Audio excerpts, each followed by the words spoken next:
Hey sons, remember back in 52 when I bought that cable TV provider for $300? Well, I think we need to invest more money into this business because it's a growing industry. A friend told me this was the up and coming business because there's low competition and demand has been growing exponentially.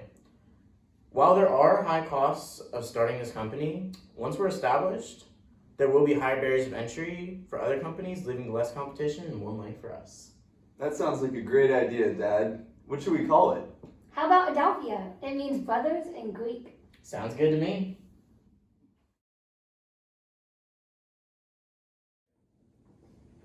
Hey everybody, before we get this board meeting started off, I just wanted to introduce our newest member of the board, James Brown. He's going to be our new VP of Finance. You want to say a few words? Yeah. Hey guys, I'm James Brown. I'm really excited to help you guys expand and grow more and to go public. I hope you don't mess up our family dynamic. I think we'll be alright. We do make up 5 out of the 9 board of directors after all.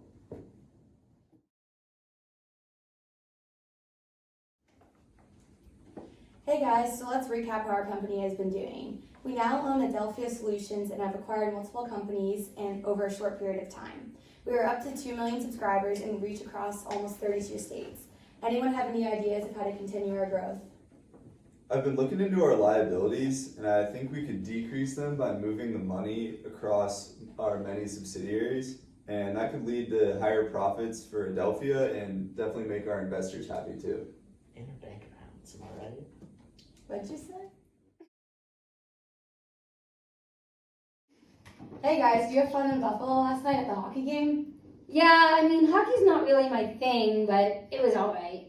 We lent $150 million to that hockey team and another $740,000 to have access to the box. I sure hope you enjoyed it. Oh, and Dad, thanks again for letting me borrow some of the company money to buy a mountain house out in Colorado. I'm an expert skier by now. For sure, son. Do you want to take the private jet out there for a company meeting next weekend? Maybe you can show me a few things in the slopes. I mean, I don't have a condo out in Colorado, so do you think I could just use my own company money, and then I can buy one? I mean, what about all the timber we bought in PA though? Why don't we just build a condo with that? That's a great point. Okay, we're getting a lot of pressure to add this footnote to the financial statements about the debt that we have in our subsidiaries. How much debt are we talking about? About $3 million of off-balance sheet debt. Oh, wow. Do we have to include all of that in our financial statements for Adelphia, or could we just leave it off since technically it's for the subsidiaries? We're going to have to add it, but don't worry, I don't think any of our investors will notice. We're already performing above all of our expectations anyway. This is what the footnote is going to read. Certain subsidiaries of Adelphia are co-borrowers with Regus entities under credit facilities for borrowings of up to $3.7 million. Each of the co-borrowers is liable for all borrowings under the credit agreements and may borrow up to the entire amount of the available credit under the facility. The lenders have no recourse against Adelphia other than against Adelphia's interest in such subsidiaries. Okay, but with how long our 10K will be and how confusing and hard to read that statement was, I think we'll be fine. I don't think anyone's going to read into it too much. Yeah, hopefully not. We just gotta be careful. If anyone does read too far into that, we could have some issues that would arise. Yeah, especially since we've been borrowing Adelphia's own money to buy back the stock. I hope the investors don't look too far into it. Yeah, we might have to be a little more careful. Dad, maybe only borrow $1 million this month. Hey, at least I didn't use $12.8 million worth of company funds to buy a golf course.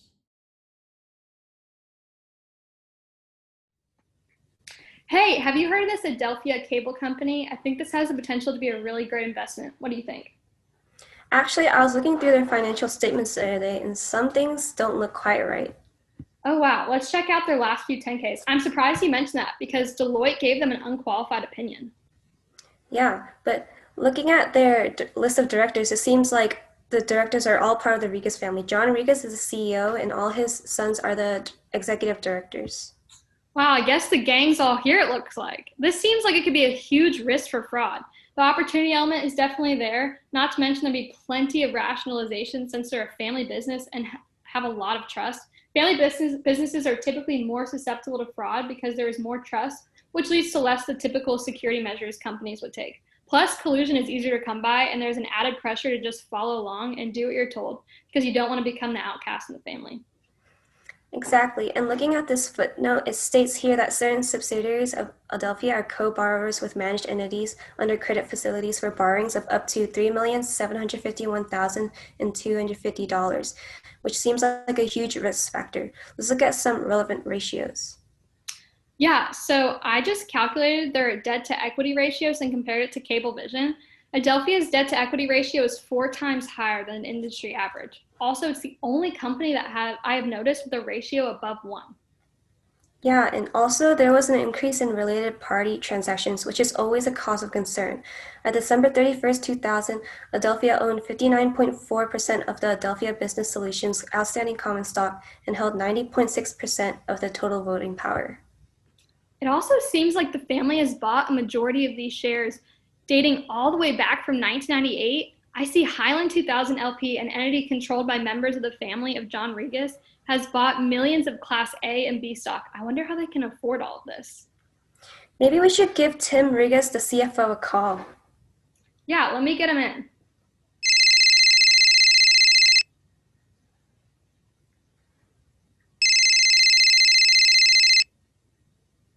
Hey guys.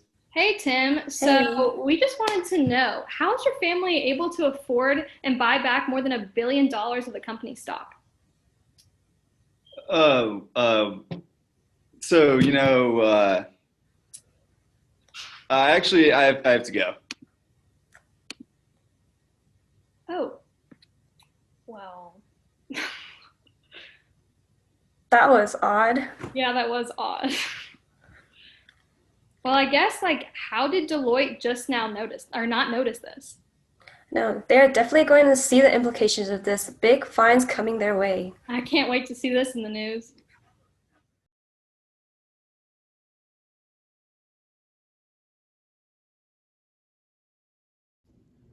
Hi, I'm John Regas, and I'm the former CEO of Adelphia and also the founder. And I got sentenced to 15 years for my crimes. I'm Timothy Regas, former CFO of Adelphia, and I was sentenced to 20 years in prison.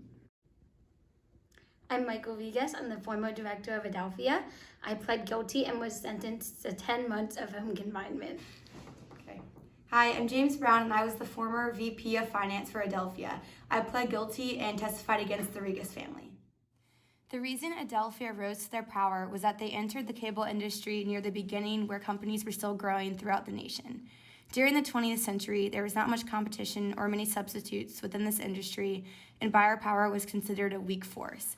At the same time, the suppliers have strong bargaining power because of their highly specialized equipment that only a select group of suppliers produce and sell the goods that cable companies would need to utilize. However, their greediness ended up being their own demise. Overall, the Commission alleges that the defendants violated the anti-fraud, periodic reporting, record-keeping, and internal controls provisions of the federal securities laws.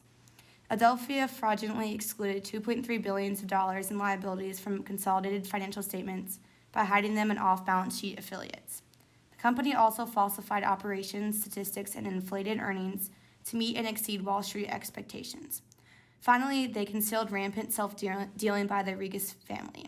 Specifically, there was undisclosed use of corporate funds for stock purchases and the acquisition of luxury condominiums in New York City. The SEC filing released in 2005 states that the auditor Deloitte was forced to pay $50 million to settle charges. The following is a direct quote from this release.